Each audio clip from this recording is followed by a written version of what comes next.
中国快速组装高铁，30名工人12小时完成任务。中国再次展现了惊人的效率，仅花了12个小时就完成了快速组装高铁。这项令人印象深刻的壮举需要由30名工人组成的团队利用他们精湛的技能和精密技术完成组装过程。组装过程于下午3点开始，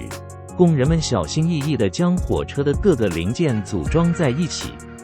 每个工人都以同步协调的方式专注于自己的具体任务，确保零件的无缝整合。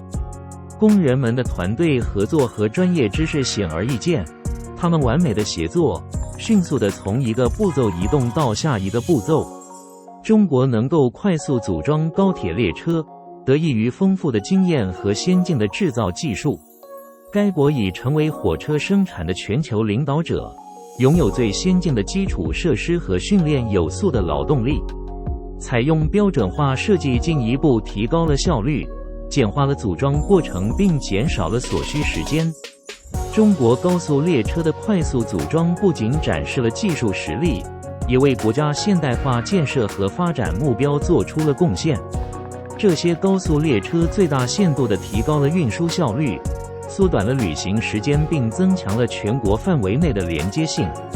总体而言，中国在短短12小时内组装高速列车的令人印象深刻的壮举，凸显了其在制造方面的专业知识和对创新的承诺。凭借如此高的效率，该国有望保持其在全球运输业领导者的地位。